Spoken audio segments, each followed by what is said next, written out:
أعوذ بالله من الشيطان الرجيم بسم الله الرحمن الرحيم الحمد لله والصلاة والسلام على سيدنا ونبينا ومولانا محمد وعلى آله وأصحابه أجمعين أما بعد السلام عليكم ورحمة الله وبركاته.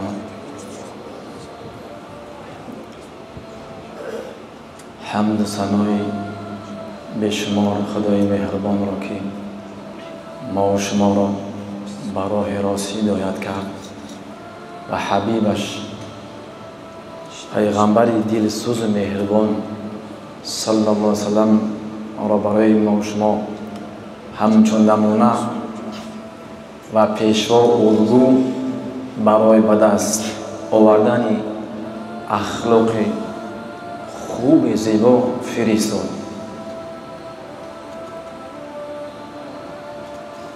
و ما و شما را بهترین امت گردانید. برای ما و شما بهترین پیغمبرش را فرستاد. سبحان الله، چقدر نعمت برای ما و شما الله سبحانه و تعالی انعام کرده. دور بودن یا دستی کم گرفتن از این نعمتهای الله خیلی از انصاف دور است. چقدر امتها بود آرزو میکردند که امت پیغمبر علیه السلام شوند، اما این نعمت بزرگ الله سبحانه و تعالی نصیب ما و شما کرد.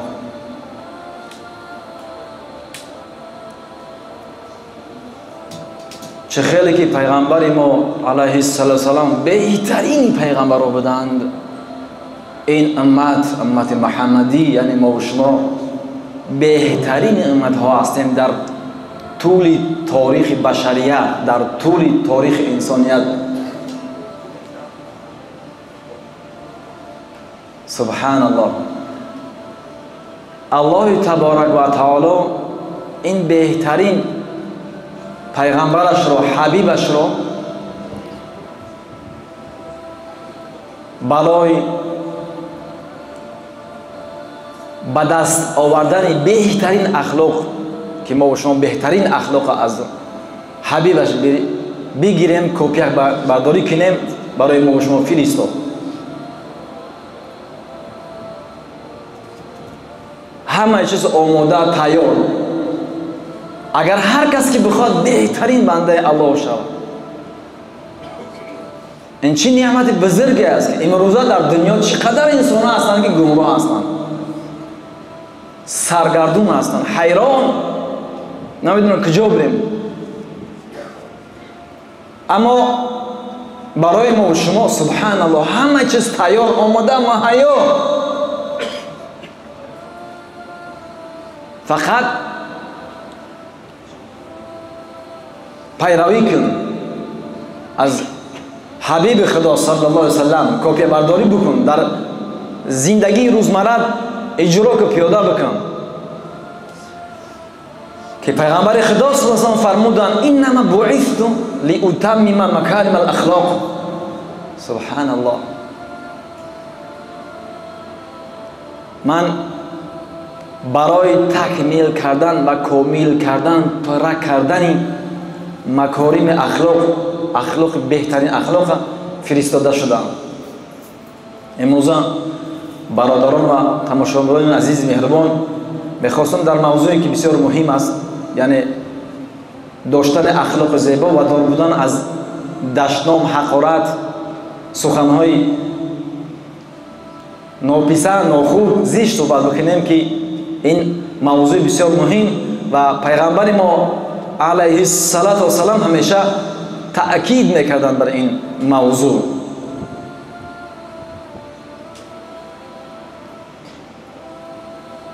در طول تاریخشان، زندگیشان، تا حتی در آخرین لحظاتی که از دنیا رحلت کردند، حجت الوداع، یعنی اون حجی که آخرین حجی که پیغمبر ما صلی الله علیه و حج کردند در عرفه، این مکان مقدس برای همه ما شما معلوم است، میدونیم که اونجا آخرین حج пайғамбари Худо салам бисёр таъкид карданд бар ҳурмати, яъне нигоҳ доштани обрӯй ва иззат ва шаромати ҳамдигар таъкид карданд, ки дар он ҳаҷҷатулвидо тақрибан 100,000 то 120,000 саҳобии пайғамбари Худо салам ширкат доштанд, то ҳатто дар ҳамон ҷамъ таъкид карданд пайғамбари салам ки моли шумо, хуни шумо, номус, обрӯи шумо барои шумо ҳаром ҳастанд, то ҳаққи ҳуқуқи ҳамдигарро риоят бикунед, бар ҳурмати эҳтиром ва шарафи ҳамдигар дастрасӣ накунед.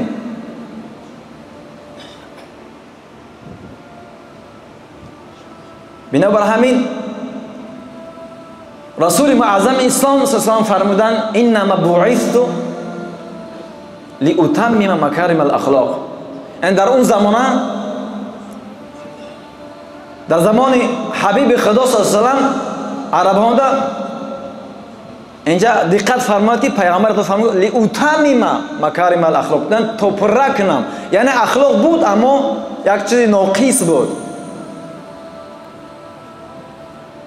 пайғамбари мо шумо салом буданд то ҳамон чизи ноқиса камбуда ки ахлоқ буд ҳамонро пурра кунанд, яъне ки он аз оини Иброҳим алайҳиссалом дар он замона вуҷуд дошт, аммо ноқис буд. яъне пайғамбар салом омад то беҳтарин ахлоқа пурра кунад, яъне аз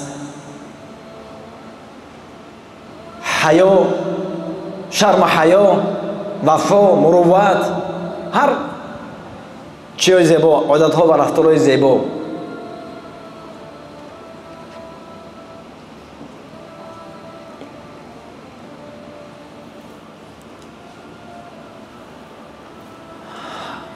дини муъмини ислом даштном кардан ва ҳақорат кардан, суханони зишти палид гуфтан ба шиддат маън мекунад, бисёр сахт пешгирӣ мекунад ва мо шуморо амр дастур мекунад то забони мо шумо пок бошад, то даруни мо шумо пок бошад, рафтори кирдори мо шумо пок нағз бошад. вақте ки муомила мекунем бо дигарон бояд яъне бо дилсӯзӣ, меҳрубонӣ ва суханони хуб некӯ рафтор бикунем. аз суханони дуруш, қабеҳ, даштном, ҳақорат, тамасхир, масхара, истеҳзо ё лақабҳои бад аллоҳ субҳанаҳу ва таоло маънка ҳаром кардааст, ки дар сураи муборакаи таҳрим аллоҳ субҳанаҳу ва таоло мефармояд ки аъузу биллаҳи мина шайтони раҷим: я айюҳа аллазина аману ла ясхар қавмун мин қавмин аса ан якуну хайран минҳум ва ла нисаъун min nisa'in asa an yakuna khayran minhunna wa la talmizu anfusakum wa la tanabazu bil alqab bi'sa al-ismu al-fusuq ba'da al-iman wa man lam yatub fa ulaika humu adh-dhalimun. inja amri Xudost, dasturi Alloh ast ba mo shuma ummati Muhammadi sallallohu alayhi wasallam. خطاب برای ما و شما میکنه: یا ایها الذین آمنوا، ای کسانی که ایمان آوردید، ای کسانی که به الله و روز قیامت ایمان دارید، لا یسخر قوم من قوم، گروهی مردان شما گروه دیگری را مسخره، تمسخر، استهزا نکنند، با ناموس و شرف دست کاری نکنند.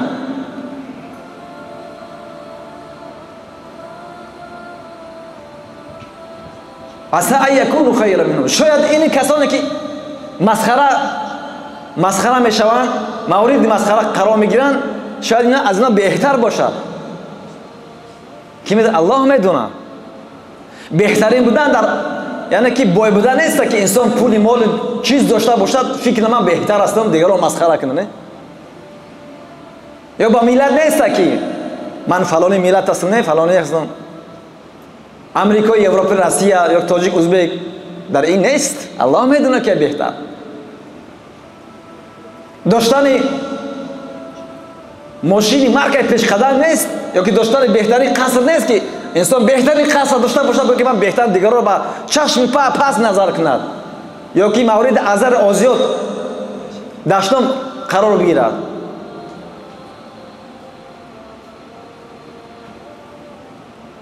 بهترین در تقوا است، در خدا ترسی است. بنابر همین الله سبحانه و تعالی من میگه به شدت که کسانی که ایمان آورده اید همدیگر را مسخره استهزا نکنید، با چشم پس نگاه نکنید، تکبر نورزید.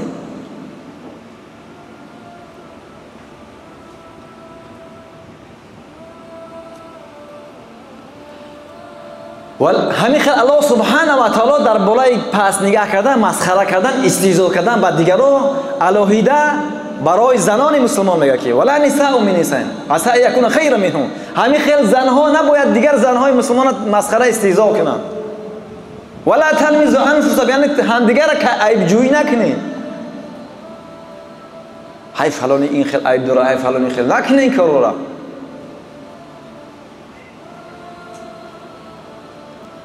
ولا تنابزوا بالالقاب، هم دیگر بر لقب‌های بد صدا نزنید، لقب‌های بد نگذارید کنید. حرمت احترام کنید، دلسوزی کنید.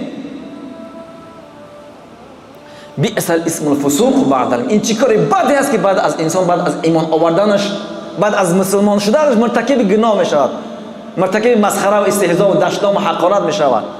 این چی گناه بدی است. فاولئک و من لم یتب فاولئک هم الظالمون. هر کس اگر دست نکشه از مسخره، تناسب، دشنام، حقارت، عیبجویی، بدگویی، فرق نداره چه با زبان چه با اشاره چه با چشم، اگر هر کس دست بر نداره الله سبحانه و تعالی میفرماید فاولئک هم الظالمون، اینها ظالم هستند،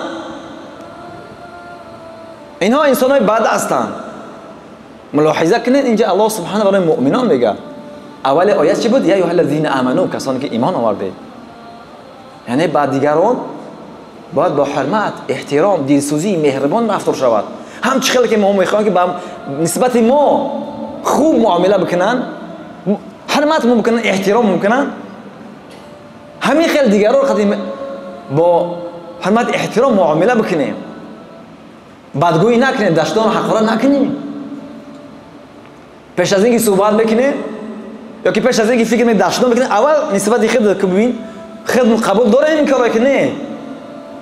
سبحان الله. و من لم یتوب فاولئک هم الظالمون. الله سبحانه هر کسی اگر دشنام از دشنام حقارت بر نداره، ازدیوات، مسخره بر نداره، اونا چی هستن؟ ظالم هستن.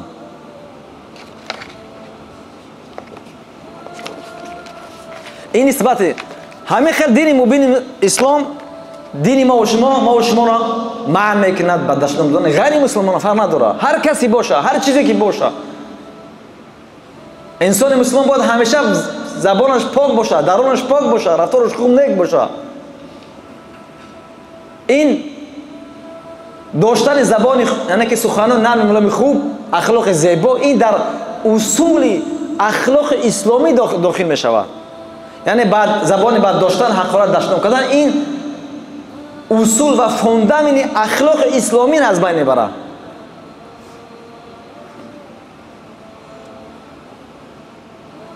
که در بسیار احادیث هستن پیغمبر رسول که نهی میکنن از دشنام دادن هر چیزی باشد، چه شمال، چه باد، چه وقت، نعوذ بالله، چه مسلمان چه غیر مسلمان، هر چی که باشد. حدیث‌های بسیار هستند درباره دشنام دادن، حقارت کردن. زمان یک صحابه پیغمبر اسلام احرام بستن، احرام داشتن، شمال شد، شمال احرامش بردن، بدنش لخت برهنه کردن. این صحابه پیغمبر اسلام شمال بود آخرک دشنام داد. پیغمبر اسلام گفت دشنامت بود وظیفه مسئولیت خودش میکنه، یعنی خود مسئولیت خودت انجام میدی.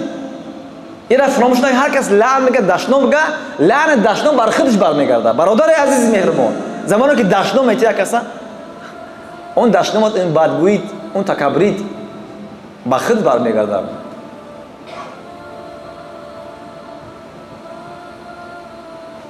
زمان اصحاب پیغمبر اسلام نزد پیغمبر اسلام آمدن، از رسول اسلام درخواست کردن یا رسول الله، یعنی دعا کن برای این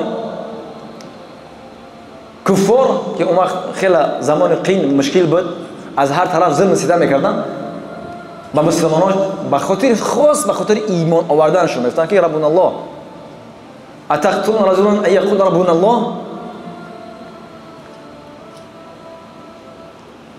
پیغمبر معظم اسلام سلام فرمود که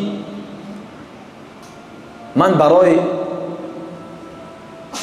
لعنت گفتن دعای بد کردن فرستاده شده نشدم. من اینجا برای دعای بد به این دنیا ناومدم، با پیغمبر مبعوث نشدم. انما بعثت لاتمم الکمال. من برعکس رحمت، اینا بود رحمتن، یا من برای همون رحمت فرستاده شدم. مسلمان همیشه نیتی خاص داره، خوب داره نسبت خلق خدا، نسبت مردم دلسوز مهربان است، با رحمت احترام است، دعای بد نمیکنه. این از صفات امت اسلامی نیست که نیت بد کنه، که دعای بد کنه، حقارت داشتن به جای خودش، نعوذ بالله. که الله سبحانه و تعالی این تاکید میکنن پیغمبر خدا صلی الله علیه و آله که و ما رسلناک الا رحمة للعالمین، ما تو را نفرستادم مگر رحمت برای تمام عالمیان، برای قوم خاص نه. اسلام قرآن فقط برای عرب نیست، برای تمام جمله انسان ها هستند، برای تمام عالم ها هستند. پس ای امت اسلامی، ای امت محمد صلی الله علیه و آله، شما امت برای تمام عالم هستین. رفتار، کردار، گفتار خیلی مهم است، خیلی جایگاه خاص در اسلام دارد که بعدا میگم چقدر پیغمبر اسلام، یعنی مسلمان کی است، مؤمن کی است، ان شاء الله که میایم. بنابر همین پیغمبر الله صلی الله علیه و آله رحمت، همچون با نمونه رحمت برای عالمیان فرستاده هستم تا مردم از گمراهی و از ضلالت به راه راست بیارمشون، از نابودی، از هلاکت، از بدبختی، از سختی به سوی هدایت، به سوی خوشبختی بیارمشون. پس ما باید از پیغمبر صلی الله علیه و آله اقتدا کنیم، پیروی بکنیم. یک روز ابو جهل بن هشام با پیغمبر صلی الله علیه و آله فرمود که ای محمد، اگر که تو از دست از خدای ما، مثلا از بت‌های ما دست نبرداری، دشنام کنه با نگذاری کنار، ما از خدای تو دشنام میکنیم نعوذ بالله، در حالی که پیغمبر اسلام دشنام نمیکرد، هرگز نکرده بودن هرگز. این ابو جهل اون بیشرم، به حیا، به شرف نسبت پیغمبر ما صلی الله علیه و آله سخنان زشت را گفت. الله سبحانه و تعالی در سوره مبارکه انعام آیه نازل کرد: ولا تسبوا الذين يدعون من دون الله فيسبوا الله عدوا بغیر علم. یعنی شما با کسانی که غیر خدا را صدا میزنن، غیر خدا را دیدار میزنن، که غیر خدا را عبادت بکنن، دشنام نتی، یعنی غیر مسلمان شما دشنام نتی تا اونها الله دشنام نتی.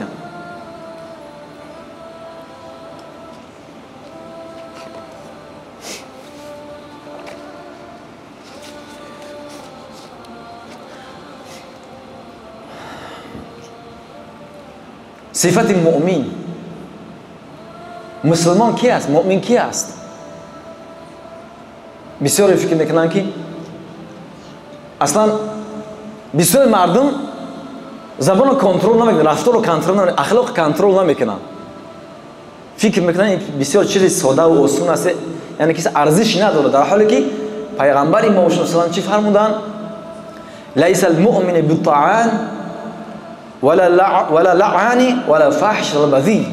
لیس المؤمن بالطعان، مؤمن اون کسی به الله و روز قیامت ایمان دارد، لیس بالطعان که طعنه زننده نیست، یعنی دیگر را طعنه نمیزند، با این زبانش دیگر را نمیرنجونه، آزار نمیرسونه، آزار رسانی نمیکنه، کنترل میکنه زبانه.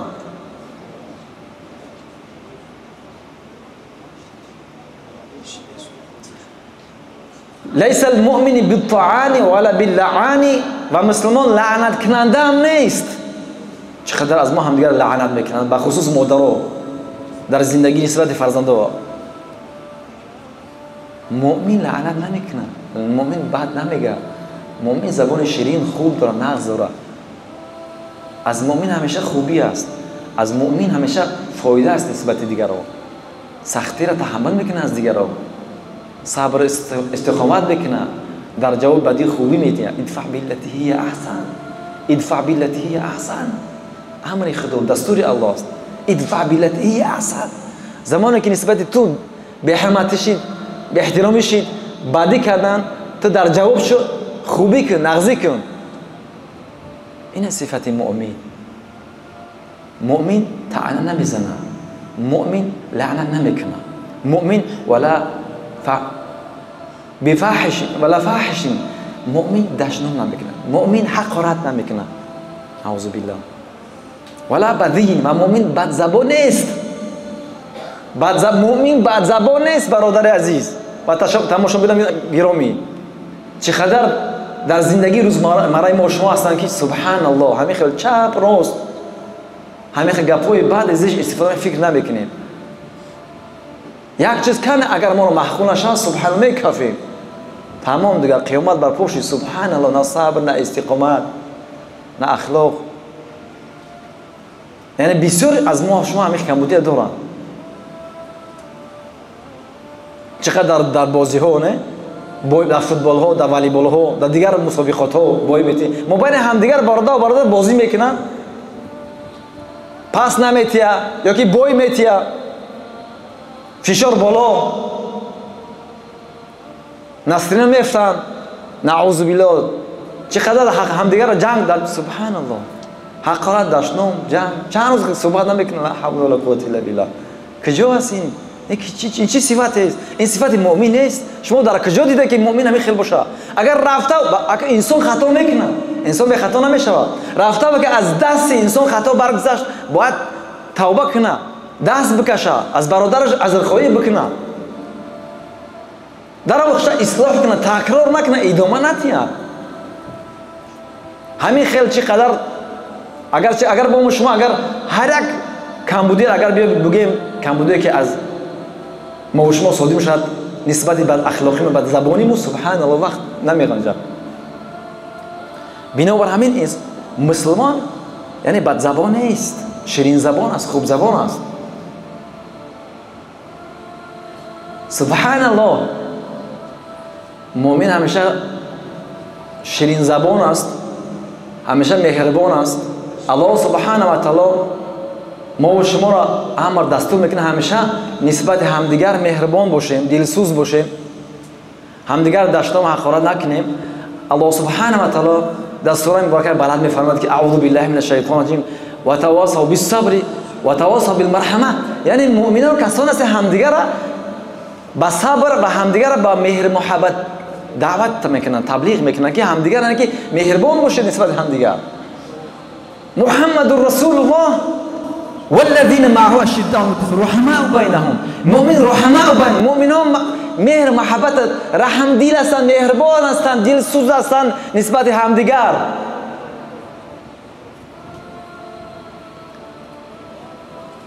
رسول خدا صلی الله میفرمایند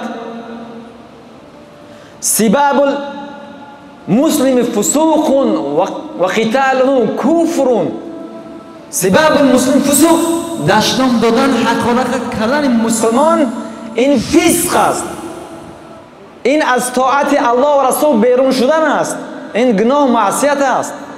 و قتاله کفر، و جنگیدن با مؤمن کفر است.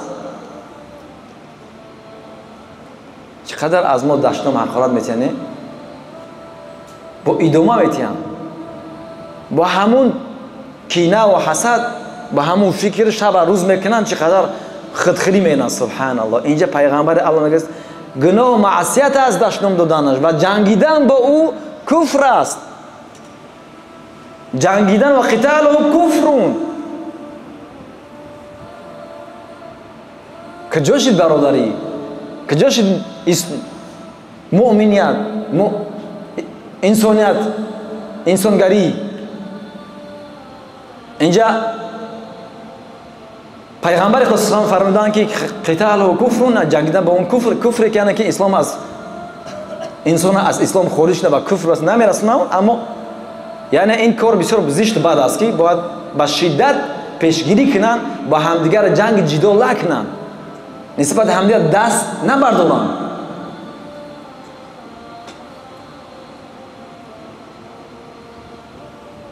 баъзеҳо ҳатто уламо мефармоянд ки агар ҳар кас ки инҷа манзурш дар дурару сунания шарҳ метиҳад, китоб аст ин ҳамин ҳадиса шарҳш метиҳад ки баъзеҳо ҳатто мегӯянд агар ҳар кас ки ҷангидан бо муъмин агар ҳалол бишумора, ин дигар куфр аст.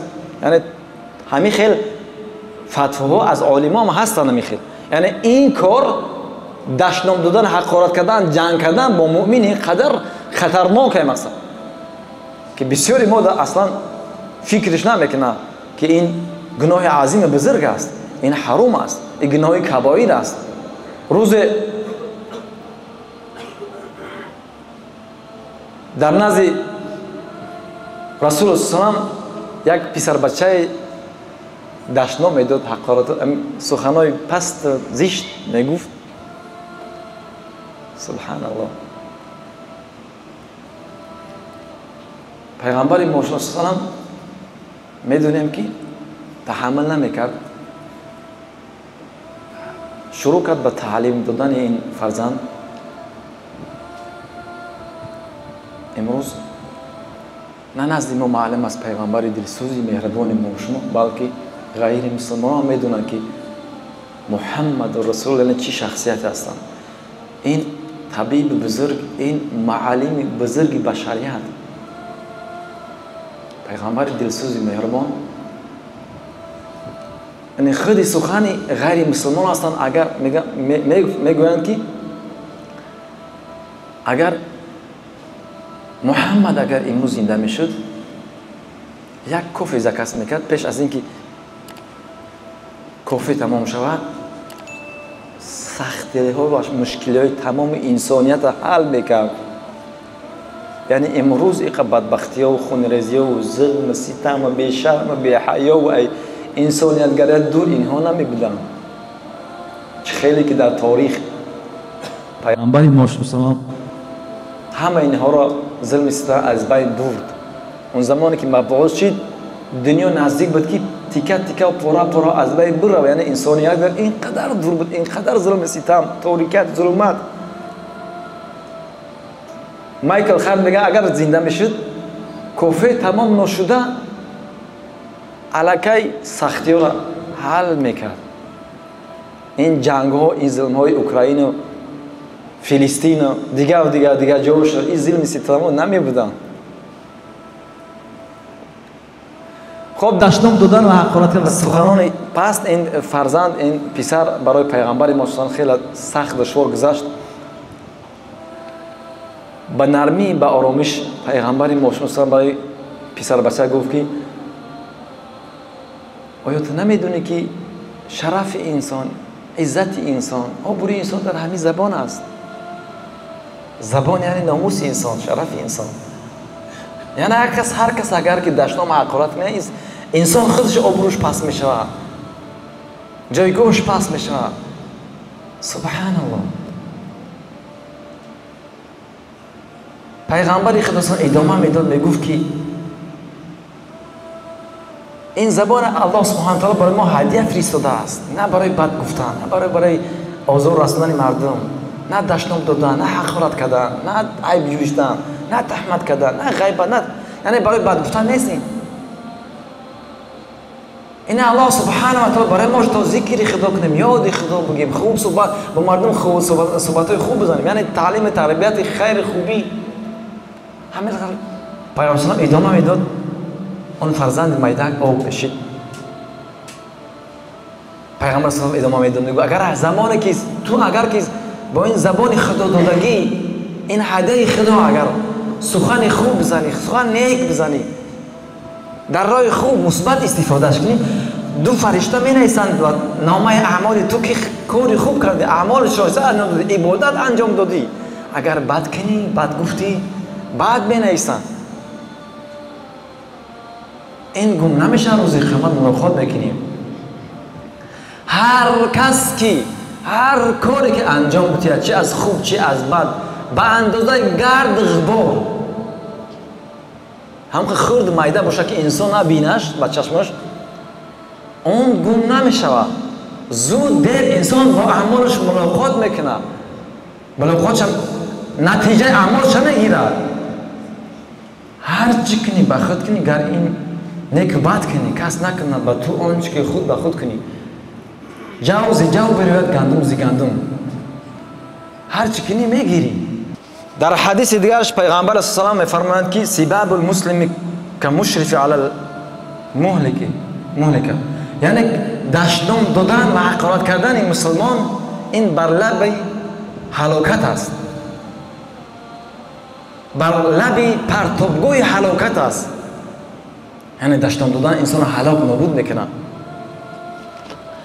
من دیگر حدیث ها را بر فارسی میگم معنیش، که دیگر حدیث ها همین خیلی پیغمبر خدا میفرماید که کسی که دشنام میکنه این خوب دقیق در یاد در ذهن تو بگذارید.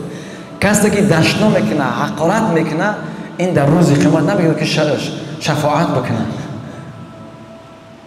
همین خیلی در دیگر حدیث پیغمبر خدا صلی الله علیه وسلم اومده است که حرم الجنت علی من یسوب و یقول فحش، جنت بهشت برای کسانی که دشنام میکنند، حقارت میکنند، فحشا میگویند، بد زبان را حرام است. جنت برای اونها حرام است. رواه احمد ابو داود.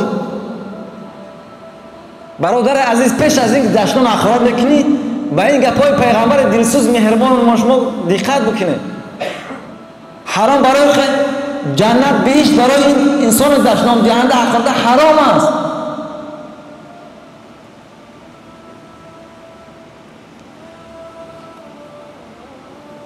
در دیگر حدیثش پیغمبر خدا میفرمایند که